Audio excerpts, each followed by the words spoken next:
अस्सलामुअलैकुम यूट्यूब, कैसे हैं सब दोस्त? ठीक ठाक हैं। तो काफ़ी अरसे के बाद तकरीबन मैं आ गया हूँ वापस यूट्यूब पे।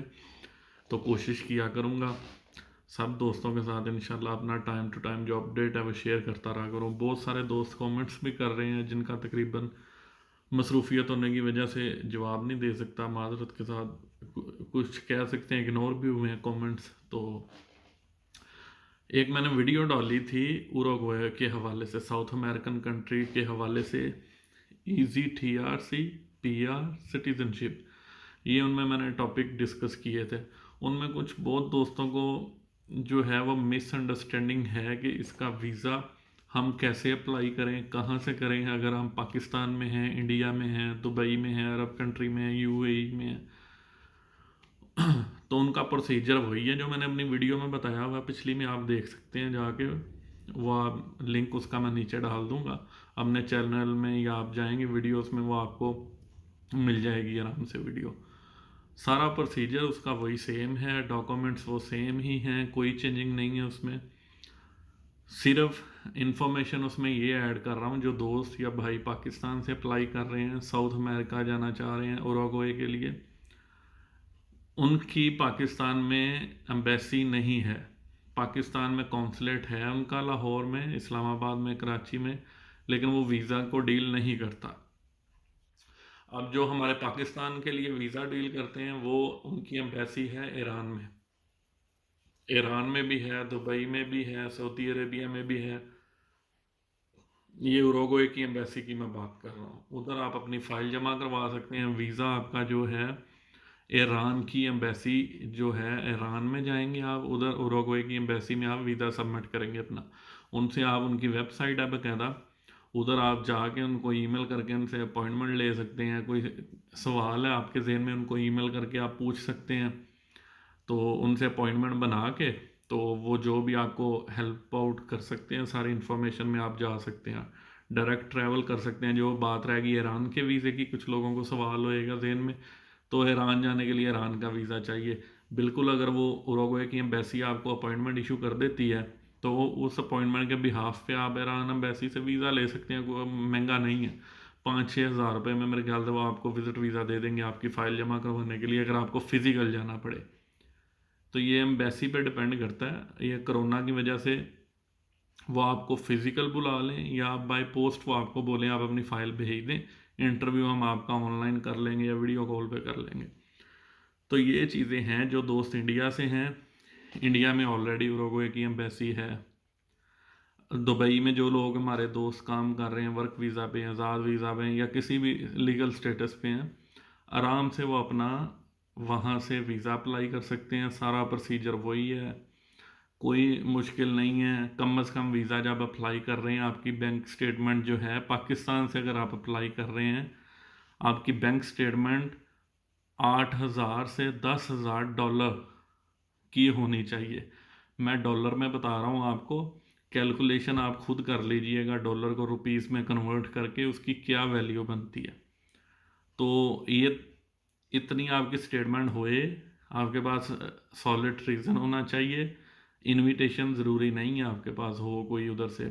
उसके लिए आप होटल बुकिंग कर लें, अपनी फ़्लाइट बुकिंग करें, हेल्थ इंश्योरेंस करें अपनी, सारा कुछ अच्छी कंपनी का करें कि जेन्युइन पर्सन लगें आप। अपनी ट्रैवल हिस्ट्री बनाएं, आप अपना ऑफ़र लेटर लिखें, सारा कुछ जो है, जो कवरिंग लेटर होता है उसमें सारा कुछ आप एम्बेसी को बताएं, क्यों जा रहे हैं, आपका बिजनेस प्लान क्या है, आपके पास कितनी सेविंग है, करंट आप जिधर से अप्लाई कर रहे हैं, जो करंट लोकेशन आपकी पाकिस्तान है, इंडिया है, या जहाँ से भी आप यूरोप से जा रहे हैं, तो कहीं से भी जा रहे हैं, आपके पास एक सॉलिड रीज़न उनको देनी पड़ेगी। हाँ जी, मेरे पास इतनी सेविंग है, मेरी करंट जॉब है, या मैं इन्वेस्टर हूँ, या मेरा मेरा ये बिज़नेस प्लान है, मैं जाके एक दफ़ा देखना चाहता हूँ विज़िट करके, फिर अगर मुझे वो सूट हुआ तो मैं वहाँ पे, मेरे पास इतनी सेविंग है, मैं अपनी वहाँ पे इन्वेस्टमेंट करूँगा।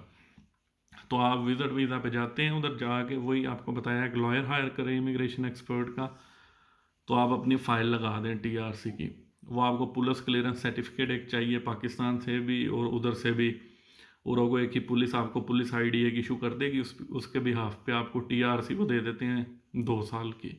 उसके ऊपर आप बिज़नेस कर सकते हैं। वहाँ पे रह सकते हैं, जब दिल चाहे आप इन आउट कर सकते हैं कंट्री में, दोबारा री एंट्री कर सकते हैं, वीज़े की कोई ज़रूरत नहीं है, वही आपका वैलिड कार्ड होएगा 2 साल के लिए। प्लस अगर आप अकेले अप्लाई कर रहे हैं, सिंगल हैं तो ज़ाहिर बात आप सिंगल जा रहे हैं, उसमें कोई फैमिली की वीज़ा रिक्वायरमेंट नहीं है।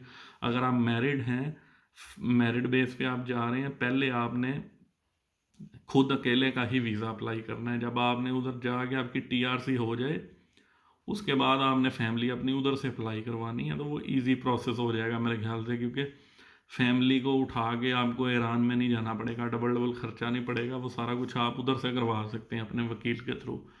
तो ये कुछ चीज़ें थी जो बहुत दोस्त पूछ रहे थे मुझे बार बार, भाई कुछ दोस्तों के इंग्लैंड से मैसेज आ रहे थे, कुछ यूरोप से कर रहे थे, भाई हम स्टूडेंट वीज़ा पे हैं, मेरे को ऑप्शन बताएं उरुग्वे की। तो ये मैं आपको बता रहा हूँ, मेरा जो पर्सनल एक्सपीरियंस है, मेरा दोस्त है वहाँ पे एक उरुग्वे में, मेरा बहुत अच्छा दोस्त है, फिलिपीन का है, उसके साथ जो मेरी बातचीत हुई है, वो वहाँ पे बिजनेस कर रहा है, उसने अपना एक रेस्टोरेंट खोला हुआ है, 2 उसके हॉस्टल्स हैं, हॉस्टल्स उसने 2 हाउस रेंट किए हुए हैं बड़े वाले, 8-10 कमरों वाले, उनको वो रेंट पे देता है। तो ये वो बिजनेस कर रहा है, लेकिन उसका ठीक गुजारा हो रहा है अपना, जो वो बताता है, उसकी पीआर भी हो गई हुई है। तो ये सारी सिचुएशन है। अगर फिर भी किसी को कुछ हवाले से हेल्प चाहिए, उसका नंबर चाहिए या कुछ चाहिए, तो आप मेरे से वो कांटेक्ट कर सकते हैं नीचे कमेंट्स पे, या मेरी इंस्टाग्राम की आईडी मैं यूट्यूब के साथ अटैच कर दूंगा। इंस्टा पे आगे आप मुझे मैसेज कीजिएगा वहाँ पे, तो मैं आपको आगे से कॉन्टैक्ट डिटेल दे दूँगा उसकी। आप फिर कुछ भी हमेशा ये भी सवाल होता है दोस्तों का, भाई अगर हम उरुग्वे जा रहे हैं, वहाँ पे कौन सा बिज़नेस जो है वो बेस्ट है, कौन सी ऑप्शन ज़्यादा हैं। सबसे पहली बात है, उधर इंग्लिश नहीं है, इंग्लिश नहीं चलती, जो वो मुझे बताता है। रेयरली लोग हैं जो इंग्लिश बोलते होंगे वहाँ पे, ज़्यादातर लोग हैं वहाँ पे स्पेनिश बोलते हैं, स्पेनिश ऑफिशियल लैंग्वेज है उनकी, साउथ अमेरिका की, उरुग्वे की भी। लैंग्वेज का आपको इशू हो सकता है, उसमें स्पेनिश सीखनी पड़े आपको, इंग्लिश इतना कोई ख़ास काम नहीं देती वहाँ पे, जो मेरे सुनने में वहाँ दोस्त ने मुझे बताया। तो बिज़नेस के लिहाज से ये बिज़नेस कोई भी है मेरे ख्याल से, वो आप किसी भी कंट्री में कोई भी बिज़नेस करते हैं ना, अगर आपको एक्सपीरियंस है तो वो चलता है। तो उस लिहाज से आपकी एक्सपीरियंस होना चाहिए किस लाइन में आपने इन्वेस्ट करना है, और आपने उस चीज़ को खुद कैलकुलेट करना है, मतलब कौन सी लाइन आपके लिए ठीक है, कौन सी नहीं ठीक। और जो सैलरी पर्सन की बात आ गई, आपने जॉब करनी है, वहाँ पे जाके दोस्त सैलरी पूछते हैं, आराम से एक बंदा जो है वो $400 से $500 महीने का निकाल लेता है अच्छी जॉब पे। तो ये मिनिमम वेजेस जो हैं वो $300 से $400 उधर बन जाते हैं आपके। और जो रहने रोने का खर्चा है, कम से कम $200-250 सिंगल बंदे का वहाँ पे महीने का खर्चा रहने का। तो ये सारी सूरत हाल है। उम्मीद है आपको जवाब मिल गए होंगे आपके सब सवालों के, जो दोस्त पूछ रहे थे। तो होपफुली वीडियो आपको अच्छी लगे, इसको शेयर कीजिएगा, लाइक कीजिएगा, चैनल पे नए हैं तो सब्सक्राइब भी कीजिएगा। तो इंशाल्लाह राब्ते में रहेंगे, दुआओं में याद रखिएगा। ओके जी, अस्सलाम वालेकुम।